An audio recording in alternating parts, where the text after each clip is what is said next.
I loved everything else that came out of this winery, though. Oh, okay. Then they already knew what they were doing. Hmm But yeah, exactly. The whole idea is they didn't use 2 or 3 pounds per gallon like we do, or if you go look up wine recipes on Jack Keller, they actually, took the juice and then just used sugar to sweeten it up to the wine strength that they wanted. So that's why they've got amazing flavors, is because they use straight juice. Yeah, but boy, Right, yeah. for a home batch though, it seems like, I mean, I don't even know Mhm. how much juice you get out of like a gallon of strawberries. I've mashed strawberries, but I've never flat juiced them, to see. Oh, we'll find out in January when I go strawberry picking. Manny's gonna Strawberry make one. picking in January. Yeah, I know, right? January? Where are you getting strawberries He's in Florida. January? Oh, okay. Yeah, I know you're Not in like the Minnesota. rest of us. Yeah, yeah. HA's in Canada. You're in Minnesota. I'm in North Carolina. It's cold here, so I gotta wait till June if I want strawberries. yeah, we get ours in April. Right. I have to be fast when I get home from the Mazer Cup if I want to get the good ones. Yeah, missed them last year. Got busy going to Florida. Well, Yeah. imagine that. I was drinking at Manny's, so that's my excuse. So, Yeah, that was fun. what are your favorite recipes that you've made so far? Favorite recipes? Well, one of them is that mesquite chipotle mead, although that's kind of a sweet mead. More of a sipping sort of dessert one. Favorite? I like a good tart cherry. Just a straight Pyment. Orange Blossom Riesling. Ooh, that sounds interesting. I really like that. There's a wine club in town here that brings in fresh California Great Must every fall. So combine that with some orange blossom honey, and what I try to do is make a semi-sweet and then carbonate it, so it's sort of like a prosecco kind of sweet Italian thing. Ooh, nice. Or similar to that. What do you use for yeast for that? I like to if I'm making a Pyment, try to match the grape varietal to a yeast that they would use for that particular varietal. So I've had really good luck with, I think the name has changed. Y Yeast used to make something called, I think it was Steinberg, but I think it's just they call it sweet white wine yeast right now. But any varietal that's, that produces that you White would use wine. for a Riesling would, well, not any white wine, but you want to look for something that's good with Riesling. More Wine has a great selection of wine yeast, so it's always fun to look at that and try to imagine how some of those would work. They have they have yeast at More Wine. I've seen all the wine at More Wine. I never even noticed the yeast. Of course, I'm not there looking for yeast. Oh. They're looking for stuff in bottles. So. I mean more beer, more wine. That More Wine. Okay. Yeah, sorry, I'm thinking. Yeah. Right. Yeah, I'm thinking the wine shop. Never mind. Yeah, the one that's like the Home Depot of wine. Right? That one, yeah. I was gonna Dear that's Lord. where we go. But that's the only place I can find a decent mead selection in this town. Okay, actually, and another one of my favorite recipes is, just like a nice session fruit mead. So, make something around 1050 with, either tart cherries or raspberries. It's going to ferment dry. You want to back sweeten it to around 1020-ish with some more honey, and then you have all that fruit in the primary. Probably like 1 to 2, maybe 3 pounds per gallon, and then you have just a nice light and then keg it and carbonate it. You have a nice, refreshing, zesty summer wine or mead, sort of a wine cooler kind of thing, but we need more complexity than that. Mm-hmm. That's always a fun, summer drink. Yeah, That's cool. Yeah, I like the sessions. I've been getting really keen on those. I had quite a few of them when we went around the country this summer, and I was really interested to see all the different varieties, both dry and sweet, and really, yeah, like you say, they're very refreshing. Yeah. And another in that same vein, I've made several times a mojito mead. So really, I bumped the gravity on that one up a little, so maybe around 1070, probably original gravity, and a good light colored honey. There's a great apiary here that has some good just light wildflower honey, or actually it's a blend of their different honeys. And then ferment that out, and then I'll let it ferment dry, and then I'll make a simple syrup with more of the honey, and chuck a crap ton of mint in that simple syrup when it's warm, and let it extract all the flavor from the mint. And then I'll back sweeten it with that mint simple syrup, and then throw some lime in there. And then again, clear it and then keg it, force carbonate it, and another, refreshing, sparkling, zesty, mint, lime. That's one of my favorite things. Yeah, that sounds really like a really awesome summer drink. Are you going for any of the rum notes that you get, like in a regular mojito? Not really. Just more of like the mint and the lime. Okay. My brain sounds delicious. Yeah, my brain is turning over going, I wonder if you were to put just a little molasses in there to get that kind of rummy note going on. Oh, like a dark rum flavor. Flavor Bible, my friend. Flavor Bible. Yes, exactly. Yeah. No, I like cooking, so I'm always thinking, what flavors can I throw together to make this different, Because I'm never happy with just the thing out of the bag, It's just got to be different. Got to screw with it. Yeah, I've got to screw with it, yeah. So sometimes I think you can go too far. For example, no question. I was going for a Thai sort of spice mead.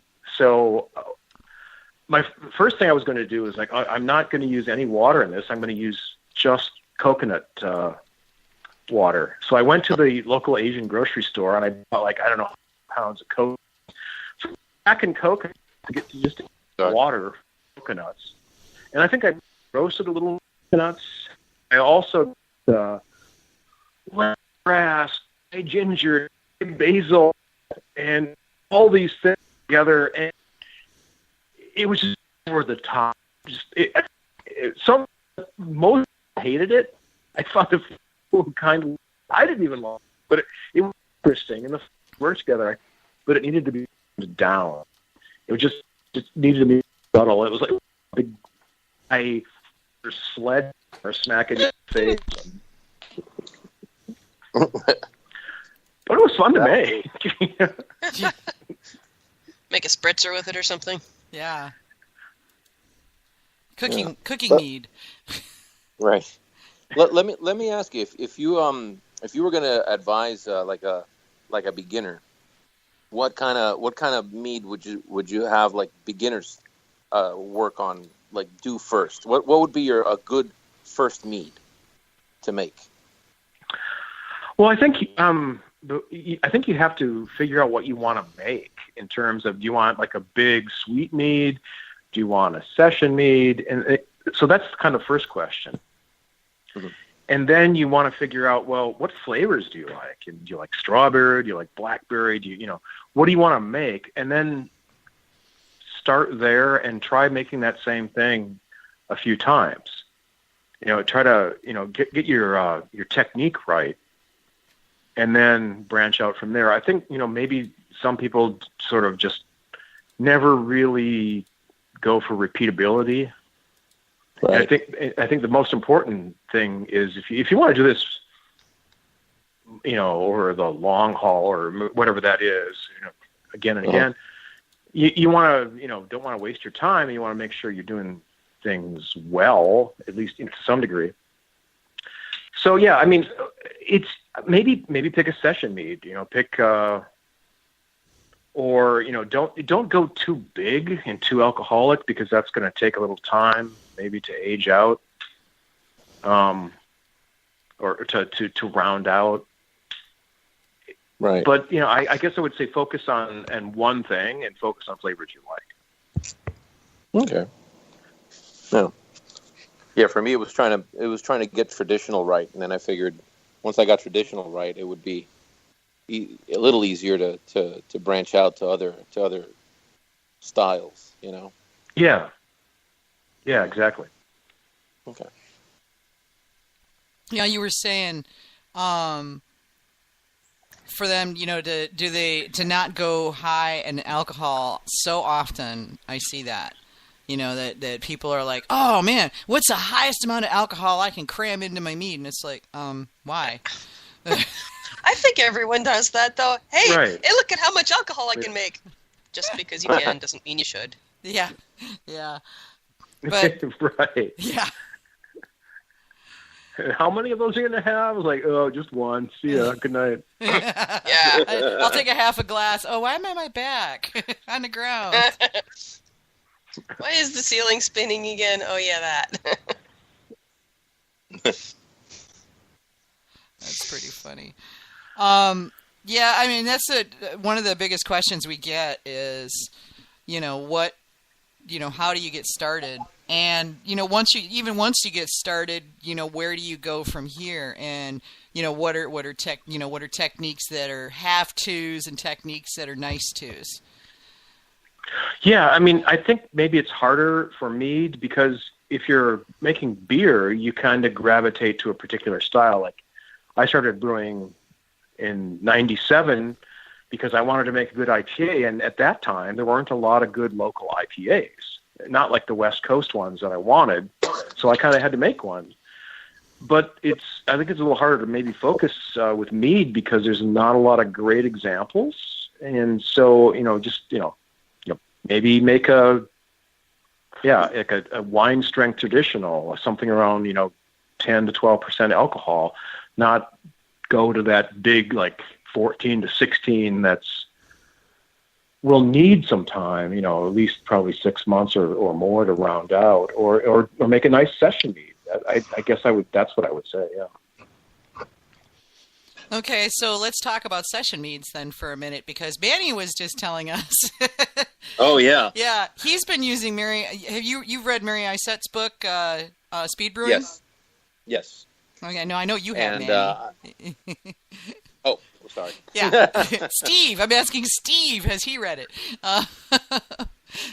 Which book? I'm sorry. Mary Isette. She is. She does the radio show Ferment About It up in New York, and she wrote a book called Speed Brewing, and it's about making all kinds of different things. Mead is just one of them, but she does super fast brews, and they're all sessions. Oh no, I haven't. I'm not familiar with that. Yeah, I'll have to look that up. And so Manny has been doing this and having difficulties. Uh-oh. Yes. What's the problem? Well, they all stink. They stink. And they seem to. I'm using the champagne yeast, the Red Star that she uses, and that's your first problem. Don't use that. Well, I know, but that's what she said. That's what she's doing. Well, that doesn't mean. Well, she's wrong. I mean, chuck the champagne yeast. Yeah, usually I don't. 71B. Yeah, that's usually what I use. Yeah. Or 1388, yeah. But that I don't. Yeah, I guess that it does kind of remind me of when I used to try to make cider. The first time I tried to make cider was the local homebrew store was like, yeah, use this Red Star stuff, and it really reminds me of the smell of that. But I don't know. We'll see. I mean, there's nothing. Yeah, 71B or any good general wine yeast is going to be a lot better than champagne yeast, and going to be able to do the same thing. Well, I mean, if you're making a session mead, it's going to knock it out just as easily as champagne yeast. Yeah, that's the other thing. It blows through it's a pound. It's a pound of honey. Most of the recipes are a pound to a gallon, and it blows through it in less than 72 hours. It's amazing. Wow. Okay. It's quick. So how long are your sessions taken from pitch to rack, Steve? Were you asking me? Yes.